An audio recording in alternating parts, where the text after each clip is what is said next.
Bonjour à tous, bienvenue sur les chaînes parlementaires. Le sommet du G20 s'est tenu pendant 2 jours à Los Cabos au Mexique dans un contexte économique difficile entre crise de la zone euro et ralentissement de la croissance. Je vous propose de suivre en intégralité la conférence de presse de François Hollande, une conférence de presse qui avait lieu cette nuit. Le chef de l'État détaille les conclusions de ce sommet du G20. On l'écoute. Bien, mesdames, messieurs, je vous prie de bien vouloir accepter mes excuses pour le retard, mais j'ai été retenu par un certain nombre de rencontres bilatérales, notamment avec le Premier ministre indien et la présidente de l'Argentine. Le sommet de Los Cabos est donc achevé et il se termine autour d'un communiqué final qui, à mes yeux, répond à 4 objectifs. Ceux-là même que j'avais fixé pour la réussite de cette rencontre. Le premier objectif, c'était de mettre la croissance au premier niveau de nos discussions et au premier rang de nos priorités. Et la conscience de tous les participants a été appelée au regard des mauvais chiffres qui sont connus dans toutes les zones du monde et donc qui appellent un sursaut et une réaction. Et c'est cette volonté de croissance qui figure dans les termes mêmes de nos conclusions. La croissance, elle peut venir des pays qui sont en excédent de leur balance commerciale pour stimuler leur demande intérieure. La croissance, elle peut être suscité par des mesures fiscales, par une amélioration de notre compétitivité, par un développement du commerce. La croissance, elle peut être également sollicitée dès lors que l'Europe, par exemple, mobilise une épargne et dégage des financements pour des projets d'investissement. Il y a une responsabilité collective qui a été rappelée dans ce sommet pour soutenir la croissance autant qu'il sera possible, de manière à lutter contre le chômage et à encourager l'activité notamment des jeunes.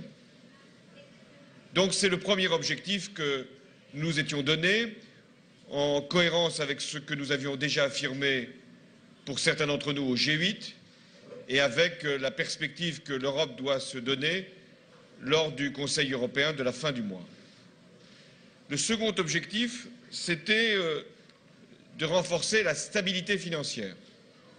Et là, il y a un résultat appréciable qui est l'institutionnalisation du Conseil de stabilité financière, c'est-à-dire rien d'autre qu'une organisation mondiale de régulation de la finance. Et les bases en ont été jetées, et il y a eu même des compléments utiles sur la lutte contre les paradis fiscaux, puisque un certain nombre de pays, ce qu'on appelle des juridictions non coopératives, ont été dressés comme pouvant donner lieu à une intervention de la communauté internationale. Il y a eu aussi le souci de taxer ce qu'on appelle les activités immatérielles et qui renvoient à des grandes firmes qui échappent à l'impôt à travers un certain nombre de comportements. Enfin, des nouveaux standards anti-blanchiment ont été également posés. Tout cela pour dire que la régulation de la finance, même si elle est encore trop lente à mes yeux, a progressé à l'occasion de ce G20. Vous savez que j'ai insisté sur la taxe sur les transactions financières, qui ne figure pas dans le communiqué, et donc c'est par un autre moyen que nous aboutirons à ce résultat-là, à travers notamment la coopération renforcée au sein de l'Union européenne et l'élargissement de cette taxe à tous les pays qui voudront s'y associer. Troisième objectif, troisième résultat, le commerce. il y avait un risque que le protectionnisme soit une des réponses pour un certain nombre d'États au ralentissement de la croissance et aux difficultés de l'emploi. Et après une discussion qui a été longue, j'allais dire même vive, un point d'accord a été trouvé pour qu'il n'y ait pas de nouvelles mesures protectionnistes. Et donc, un accord s'est mis en place pour que jusqu'en 2014, aucune mesure protectionniste ne soit prise par quelque État que ce soit. C'est un signal important pour la croissance. J'ai insisté pour ma part, et il y a une part de mes propos qui se retrouve dans le communiqué final, pour que les nouvelles formes de protectionnisme soient également combattues. Je pense au crédit à l'exportation, qui sont pour des pays une manière d'avantager un certain nombre d'entreprises, ou les taux de change. Et là encore, la Chine, par exemple, a admis qu'elle pouvait faire fluctuer sa monnaie dès lors qu'elle se retrouvait dans une position commerciale plus avantageuse. Quatrième objectif, c'est l'emploi, et plus particulièrement l'emploi des jeunes. Vous savez l'importance que j'y attache, la priorité que j'ai voulu donner à la jeunesse pour mon quinquennat. Ce n'est pas une position originale. Je crois toujours définir des priorités politiques qui nous singulariseraient. Non. Dans les rencontres que j'ai eues, aussi bien avec le L20 que le B20, c'est-à-dire les associations de syndicats ou d'employeurs, cette priorité pour l'emploi des jeunes, pour la formation professionnelle, pour l'apprentissage, pour la transmission de l'expérience, j'allais dire pour le contrat de génération, j'ai retrouvé donc ces dimensions-là de l'emploi dans les rencontres que j'ai pu avoir, et ça se retrouve aussi dans le communiqué final. Dernier point, même si celui-là sera aussi traité à Rio, c'est celui du développement et de la lutte contre la pauvreté. Sur le développement, la notion de financement innovant devra être encore approfondie, et j'y reviendrai à Rio. Mais ce qui a été acté, c'est la mobilisation de la communauté internationale à travers le G20 pour la sécurité alimentaire et pour l'aide aux pays les plus fragiles, les plus vulnérables. Et là encore, il y a eu un consensus qui a été trouvé. Bref, si je veux résumer ce G20, les objectifs les plus importants à mes yeux ont été atteints. Tout n'y est pas. Toutes les réponses ne sont pas fournies et nous sommes parfois loin du compte. Mais sur la croissance, sur le commerce, sur la volonté de politique innovante en matière d'emploi et sur une conception de la solidarité, il y a eu des avancées. La plus importante à mes yeux est le consensus maintenant sur la croissance. Il n'y aura pas de réunion internationale ou de réunion européenne qui ne mettra pas ce thème-là de la croissance au cœur de ses décisions. Je parle de l'Europe, je veux revenir à ce qui a été une partie de la discussion au cours de ce G20. L'Europe a été regardée, parfois même interpellée, même si l'Europe n'est pas le continent qui, sur le plan de ses résultats économiques ou de ses déficits, mériterait d'être stigmatisé. Je l'ai dit, il y a une responsabilité collective dans la croissance ou dans son fléchissement. Mais il y a eu, de la part de tous les participants du G20, une confiance qui a été rappelée à l'égard de l'Europe et de la zone euro. Et pour ce qui nous concerne, nous les Européens, nous nous sommes fixés 3 volontés communes et que nous aurons à traduire pour le sommet européen de la fin du mois. La croissance, la stabilité financière et la responsabilité budgétaire. Nous aurons aussi encore à traiter des questions qui sont posées à l'Europe et à la zone euro. La Grèce. Et là encore, une réponse commune a été trouvée. Les Grecs ont voté. Un gouvernement est en train d'être constitué. Un dialogue va s'engager. Des obligations demeureront pour la Grèce. Mais il y aura l'examen de tout ce qui peut accompagner, aider la Grèce pour retrouver une croissance, une confiance. L'Espagne va faire appel rapidement à un soutien financier qui lui sera apporté et qui lui permettra de répondre à ses responsabilités, notamment par rapport aux banques. Et là encore, tout ce qui peut être fait rapidement sera fait. Troisième obligation pour l'Europe, c'est de s'organiser pour son intégration financière et bancaire. Des progrès ont été faits. La supervision bancaire, les mécanismes de résolution, de recapitalisation des banques, de garantie des dépôts, tout cela fait son chemin, en même temps que la croissance. Nous aurons à traduire ces orientations dans des engagements au cours du prochain sommet européen. Enfin, il y a le paquet croissance qui maintenant fait consensus. Donc, au terme de ce G20, les Européens auront à prendre eux-mêmes des décisions.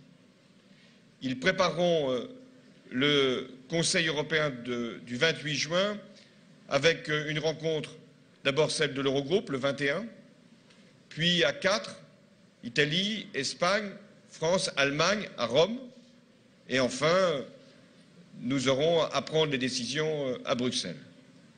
J'ai confiance dans ce processus, parce que sur la croissance, sur l'union bancaire, sur la perspective de faire que la solidarité et la responsabilité budgétaire soient liées, nous avons des possibilités d'accord. J'y travaillerai encore dans les prochains jours et je mobiliserai le gouvernement qui va être constitué prochainement par rapport à cette tâche. J'ai eu des rencontres bilatérales avec la plupart des dirigeants européens qui étaient ici, avec Mme Merkel.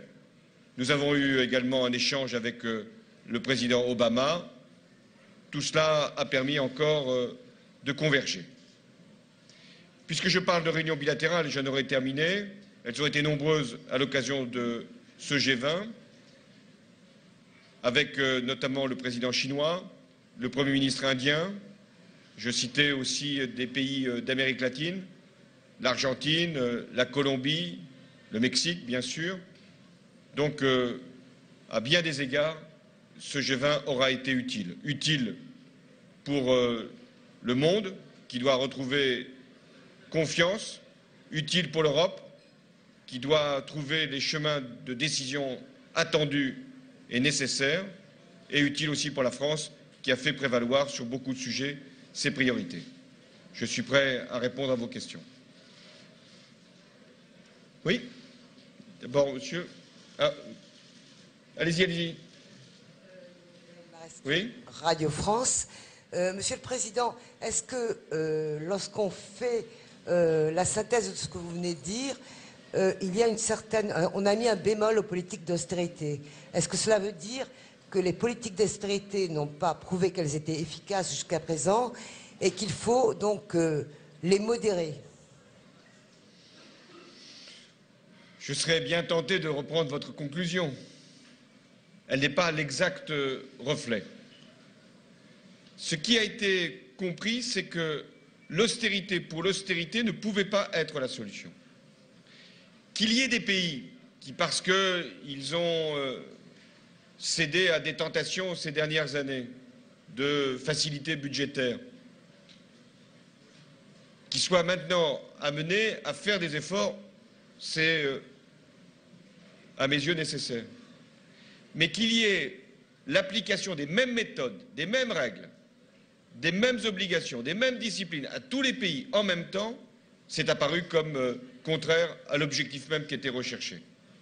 Donc, de ce point de vue, il y a une évolution.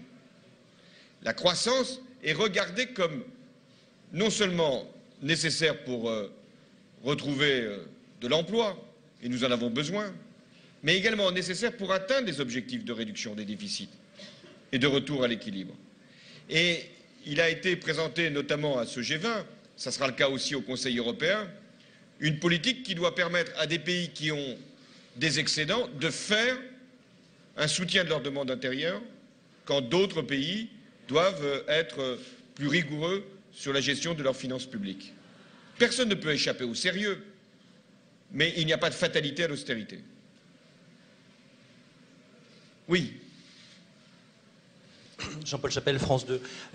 Il y a eu donc aujourd'hui une réunion avec les leaders européens organisée par Barack Obama qui n'avait pas été possible hier. Est-ce que le fait que le président américain ait voulu cette initiative a fait avancer les choses et si oui, comment?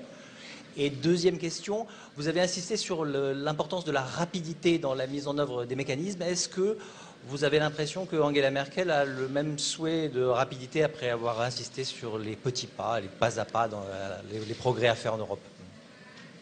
D'abord, la rencontre des Européens avec le président Obama était prévue. Elle n'avait pas pu se tenir pour les raisons que j'avais précisées ce matin, hier soir, donc elle a eu lieu à la mi-journée. Ça a été un échange où les Européens ont affirmé ce qu'ils voulaient faire pour le Conseil européen, le paquet croissance, la stabilité financière, une architecture. Et il était d'ailleurs tout à fait compréhensible que les États-Unis eux-mêmes veuillent s'informer et comprendre ce que nous allions nous-mêmes décider. Sur maintenant le rapport au temps, qui à mes yeux est une des façons de sortir de la crise de la zone euro. Aller vite et faire juste et bien. Je crois que nous avons maintenant les mécanismes. Ils existent. Le Fonds européen de stabilité financière, c'était déjà là. Il pourra encore être utile. Mais va arriver le mécanisme européen de stabilité. Donc maintenant, puisque ces mécanismes existent, puisque ces procédures sont connues, puisque ces financements sont rassemblés, j'ai aussi constaté qu'au FMI, il y avait des ressources supplémentaires, eh bien, utilisons-les au bon moment et avec la bonne dose qui permet, face à une spéculation, face à une incertitude, de calmer durablement le mouvement qui peut naître et faire céder la pression. Donc, j'insisterai encore au moment du Conseil européen pour que la prise de décision, pour que la rapidité dans l'intervention, pour que tous les moyens dont l'Europe dispose, y compris la Banque centrale, puissent être mobilisés. C'est une des manières de répondre à l'attente qui est portée sur nous. Oui, M. Hackman. Oui. Alors,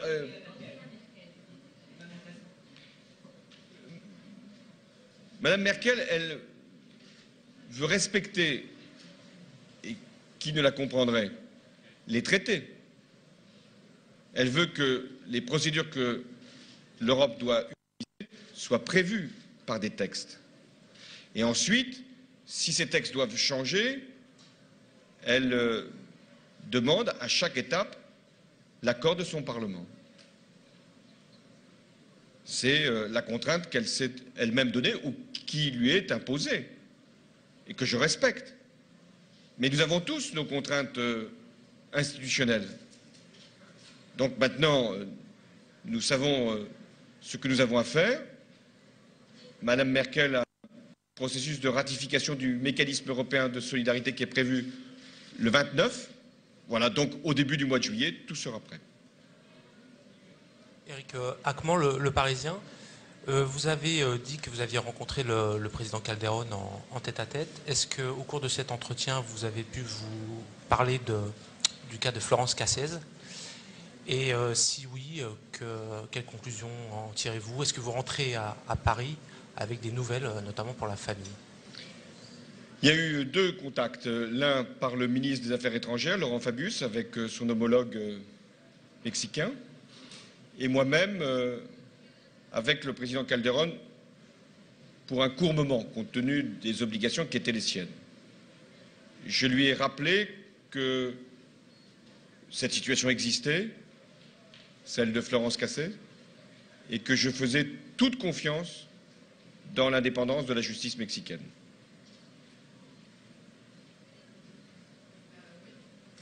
Oui. Alice Petrender, la radio suédoise. Oui. Vous avez dit que sur l'Espagne, vous serez prêt à tout faire. Qu'est-ce que ça veut dire concrètement? Est-ce que vous pouvez développer un peu plus votre débat sur l'Espagne? Parce que l'Espagne, c'est... L'Espagne va elle-même préciser sa demande dans les jours qui viennent. Et donc, nous devons, nous les Européens, mettre le mécanisme qui sera le plus efficace par rapport à la demande espagnole. Pour ce qui me concerne, ça doit se faire cette semaine. Vous serez prêt à tout? Pardon? Vous serez prêt à tout? Je ne suis jamais prêt à tout, mais au moins à régler le problème. Je remercie la Suède d'avoir posé une question aujourd'hui, ce qui à l'égard de la France était une amabilité.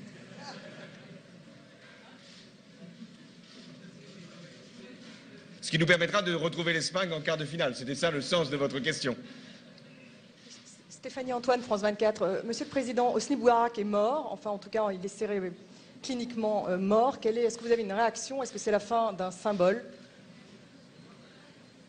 Je ne sais pas si c'est la fin d'un symbole, mais c'est la fin, sans doute, de M. Moubarak.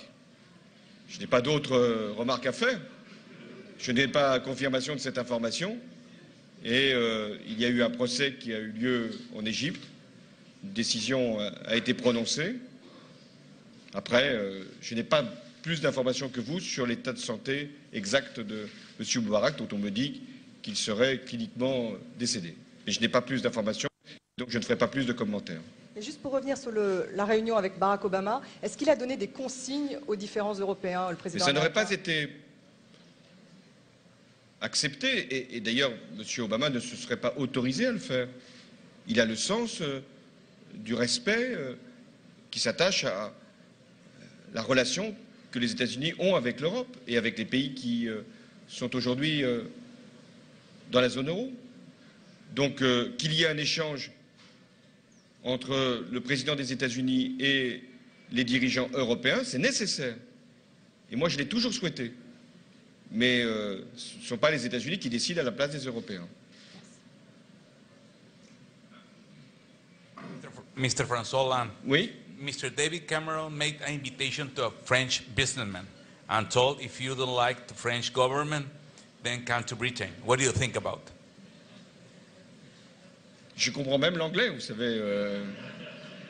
Je vous l'ai dit, je n'ai été préoccupé dans ce sommet que par le résultat que j'en attendais. Je voulais que les Européens soient en bon ordre, soient en cohésion, pour qu'ils puissent montrer d'abord à leurs partenaires qu'ils étaient prêts à prendre des décisions importantes pour l'avenir de l'Europe, mais aussi pour l'avenir du monde, et aussi pour donner confiance. Moi, ma démarche, c'est de donner confiance. Donner confiance aux citoyens et même donner confiance au marché par rapport à l'avenir de l'Europe. Et donc de rien faire ou de rien dire qui puisse ne pas atteindre ce résultat. C'est ma conception que j'ai de la participation à un sommet. Même si j'ai moins d'expérience que d'autres, j'ai de la retenue.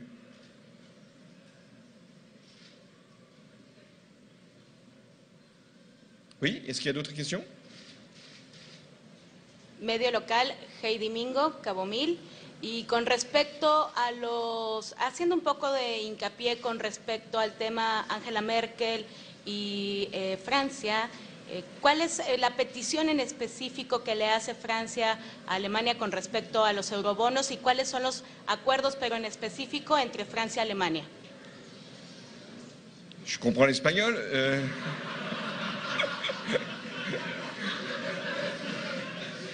Donc les relations que nous avons avec Madame Merkel sont des relations qui doivent aboutir à un accord, doivent permettre qu'il y ait un compromis qui soit le plus élevé possible dans l'intérêt de l'Europe.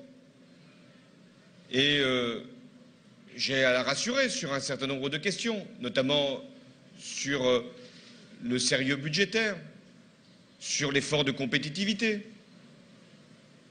Et elle-même, je crois, a compris que le paquet de croissance était utile pour l'Europe et donc pour l'Allemagne. Et que la stabilité financière permettait aussi de rassurer les citoyens et les marchés. Et enfin, sur la question qui sera encore en débat au cours de ces prochains jours, sur l'intégration, qu'il n'y avait d'intégration possible, de progrès de l'union politique, que s'il y avait aussi un certain nombre d'avancées dans la solidarité et dans la stabilité. C'est tout l'enjeu de l'union bancaire notamment, de la supervision, des mécanismes d'intervention. Chaque fois que nous progressons, nous pouvons avoir une coopération politique qui s'élève également. Est-ce qu'il y a d'autres questions, même en français? Donc ça sera en français, Grégoire Bizot, Libération. J'ai deux petites questions. On a l'impression, à lire le communiqué final, que les principales avancées de ce sommet ont concerné la zone euro et la crise européenne.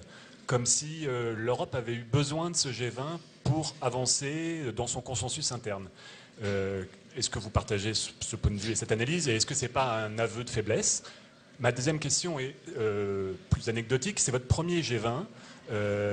Est-ce que vous sortez de ces 2 jours avec le sentiment que c'est utile, indispensable ou un peu décalé de la réalité du monde actuel? Merci. D'abord, le G20 a donné des résultats qui vont bien au-delà de la zone euro. Je les ai évoqués, peut-être trop brièvement, mais mobiliser tous les participants sur l'objectif de croissance n'allait pas de soi. Dire que les pays excédentaires devaient soutenir leur demande intérieure n'était pas donné d'avance. Faire que la Chine puisse enfin évoquer la question du taux de change, c'était pas si simple à obtenir. Lutter contre les tentations protectionnistes dans un moment où la croissance fléchit, c'était là encore un objectif qui pouvait ne pas être atteint. Avoir aussi sur la stabilité financière l'institutionnalisation du Conseil ou du Fonds, c'est une étape très importante. Lutter avec davantage d'efficacité contre les paradis fiscaux, c'était la suite de ce qui avait déjà été décidé dans le précédent G20, mais c'est une avancée de plus. Alors, est-ce que ce G20 a permis aux Européens d'avancer eux-mêmes? Oui, mais parce que nous nous rapprochons du Conseil européen du 28 et du 29. Et donc, ça nous crée une obligation. Et puis, nous avons également une responsabilité.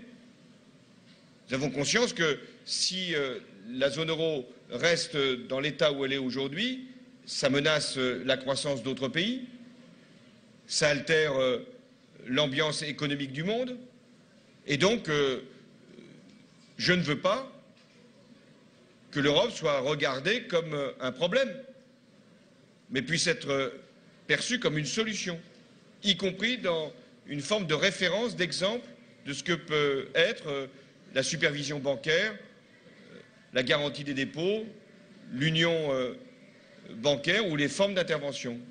Donc ça nous a mis effectivement au défi. Et pour partie, il a été relevé, mais ce n'est pas encore fait. Il y a des étapes qui ne sont pas encore franchies. Et même si vous avez à juste raison remarqué qu'il y a eu, dans les mots qui figurent dans le communiqué, des notions nouvelles pour l'Europe, ce que je disais sur la supervision, la garantie des dépôts, la recapitalisation, nous n'avons pas encore atteint l'objectif que je souhaite pour le 28. Et sur le premier G20,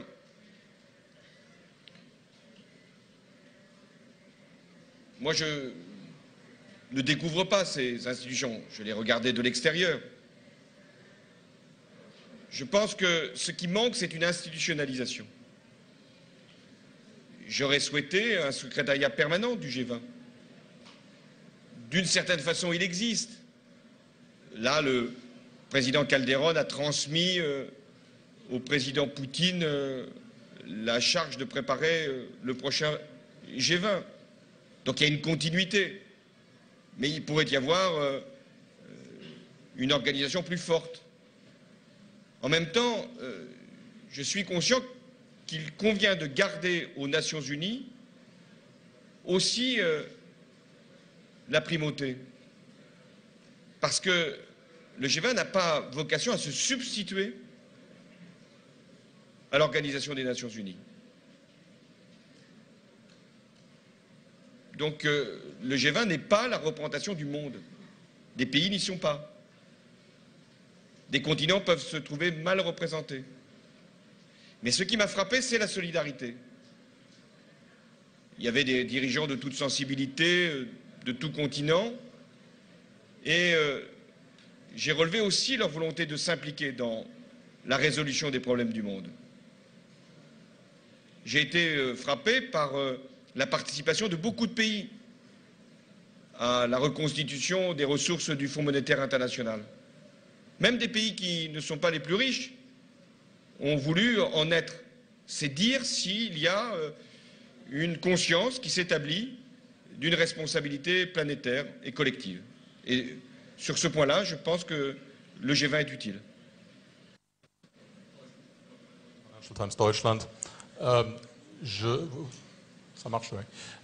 Vous avez dit que aussi la Banque centrale européenne devrait être employée pour soutenir les efforts contre la crise en Europe. Qu'est-ce que ça veut dire exactement pour vous? Et deuxièmement, pendant la campagne électorale, vous avez dit que vous vouliez renégocier le pacte fiscal. Où est-ce que vous en êtes sur ce front-là? Merci. Sur la Banque centrale, elle n'a pas été évoquée. Elle ne pouvait pas l'être. Là, c'était une réunion de chefs d'État et de gouvernement. Et nous aurons à en parler avec elle, dans le respect de son indépendance, au Conseil européen. La Banque centrale européenne est déjà mobilisée. Elle s'est déjà engagée. Elle a donné de la liquidité. Elle a même, à un certain moment de la crise, racheté des dettes souveraines. Donc la Banque centrale européenne, en toute indépendance, peut être un facteur de résolution de la crise. Sur votre seconde question, qui était le pacte fiscal, oui. C'est l'enjeu de la discussion qui va avoir lieu au Conseil européen. Et donc, nous devons avoir un texte qui nous permet de donner une dimension à la croissance, qui n'y figurait pas, et de donner une supervision bancaire, une architecture financière qui n'était pas non plus dans le pacte budgétaire. Donc je vous donnerai ma réponse au soir du Conseil européen. Ici, Monsieur le Président. Clovis Rossi de la presse brésilienne. Je crois que tu ne comprends pas les portugais, donc je vais torturer les français. Enfin, essayez le portugais, on ne sait jamais. Si vous voulez me parler d'un chef d'État ou de gouvernement, faites-le en portugais, puisque c'est la méthode qui a été utilisée par les autres. Non, il semble que vous attendez les sommets européens du 27 juin des décisions, disons, définitives. Mais ici même, dans ce même podium, le président du Conseil européen, Van Rompuy, a dit qu'il n'aura pas de décision définitive, mais simplement des travaux préparatoires. Quel de vous deux est le plus réaliste? Monsieur Van Rompuy doit présenter un rapport, lui, au moment du Conseil européen, puis après ce sera aux chefs d'État et de gouvernement de traduire ce rapport et ce que nous aurons à mettre dans la discussion en acte, en décision. Le Parlement européen se saisira lui-même aussi des questions qui seront évoquées au Conseil européen. Nous n'avons pas terminé sur la traduction juridique. Peut-être une dernière question? Non, il y a un monsieur qui est au micro, et après, approchez-vous. Non, mais d'abord monsieur, puis après vous. Sur la Grèce, est-ce que vous êtes favorable à un allongement du calendrier de réforme et de rigueur que doivent s'imposer les Grecs? Il semble que ce soit entre autres le souhait de Barack Obama notamment. Et sur la taxe sur les transactions financières, est-ce que ça, c'est pas un peu un échec personnel pour vous qui aviez critiqué le manque d'ambition jusqu'à maintenant de cette taxe, alors qu'elle disparaît littéralement lors de votre premier G20? Alors sur la première question, est-ce que... je vais prendre la seconde d'abord, ça me simplifiera la vie. Sur la taxe sur les transactions financières, je considère que nous ne pouvons plus simplement en parler, il faut la faire. Et là, j'ai bon espoir. Elle ne va pas être décidée à l'échelle du G20. Mais, dans le cadre d'une coopération renforcée, la France et l'Allemagne étant d'accord sur cette taxe, nous pourrons la mettre en œuvre assez rapidement. Donc elle disparaît peut-être du communiqué final, mais elle va surgir du Conseil européen pour les pays qui en décideront. Dans le cadre d'une coopération renforcée, avec une assiette qui sera assez large et un taux qui devra être décidé par les pays concernés. Donc voilà, il y aura une grande différence, c'est que jusqu'à présent, on en parlait, on l'évoquait dans les communiqués, maintenant ça va se faire. J'ai bon espoir que sur la base d'une coopération renforcée, à quelques pays, la taxe sur la transaction financière va entrer rapidement en vigueur. Quand je dis rapidement, c'est dans l'année 2013. Sur la Grèce, ce qui doit s'engager, c'est un dialogue à partir de principes. Premier principe, la Grèce doit respecter les engagements qui ont été pris. Le second principe, c'est que l'Europe doit favoriser la reprise de l'activité économique en Grèce en mobilisant des financements qui, jusqu'à présent, n'ont pas été alloués à la Grèce. Donc ça ne sera pas forcément sur le mémorandum, mais ça sera sur d'autres éléments de soutien. Mais le dialogue doit s'engager. Ce qui était très important, c'est que la Grèce puisse avoir un gouvernement. Ça va être fait dans les heures qui viennent. J'ai compris que ça allait être avec 3 partis, donc une majorité assez large. Et deuxièmement, que des rencontres vont avoir lieu avec ce qu'on appelle la Troïka, c'est-à-dire à 3, hein, Banque centrale, Fonds monétaire international et Europe. Alors ça fait partie, plus de temps, c'est plus d'argent. Hein. Donc mieux vaut mettre l'argent différemment, c'est-à-dire par une mobilisation de fonds structurels. Ça donne peut-être le même résultat, mais ça ne contrevient pas aux engagements qui avaient été pris. Mais je laisse là le dialogue se faire. Allez, la dernière question. Hi, you mentioned that in terms of development and poverty, you were making some progress. However, today, the civil society organizations that were part of the G20 thought that their recommendations were not really included in the draft that you put out, well, the G20. So, as a world leader, what will you do to really make a commitment to help the more vulnerable countries? Oui, lutter contre la pauvreté, dans un moment où la croissance ralentit, où les contraintes budgétaires sont de plus en plus sérieuses, appelle les financements innovants. C'est pour ça que je me suis battu sur les financements innovants et sur les taxes, y compris la taxe sur les transactions financières. S'il n'y a pas de nouveaux financements, il n'y aura pas de véritable politique contre la pauvreté. Les aides publiques au développement, au mieux, ne progresseront pas. Donc il faut aller chercher des financements nouveaux. Toutes les formes de financement. Contribution carbone, taxe sur un certain nombre d'activités, notamment financières, mobilisation de l'épargne, financement privé. Trouver de nouvelles ressources pour lutter contre la pauvreté. Et cette bataille pour les financements innovants est engagée, elle devra être mener jusqu'au son terme. Vous avez suivi la conférence de presse finale du sommet du G20, une conférence de presse tenue cette nuit par François Hollande au Mexique. Un G20 qualifié d'utile par le président de la République. La croissance si chère à François Hollande figure bien dans le communiqué final de ce sommet. Les membres du G20 prendront les mesures nécessaires pour renforcer la croissance mondiale et restaurer la confiance. Mais point négatif pour François Hollande, la fameuse taxe sur les transactions financières ne figure pas, elle, au menu de ce communiqué final. Mais François Hollande l'affirme, elle entrera en vigueur au cours de l'année 2013. Le prochain grand rendez-vous pour les chefs d'État européens, ce sera la semaine prochaine, les 28 et 29 juin prochains, pour un sommet européen crucial qui aura lieu à Bruxelles. Prochain rendez-vous sur les chaînes parlementaires, c'est à 17h45. Nous serons en direct de la Mutualité pour suivre la conférence nationale du Parti communiste et le discours de Pierre Laurent, le secrétaire national du Parti communiste. Bon après-midi à tous sur les chaînes parlementaires.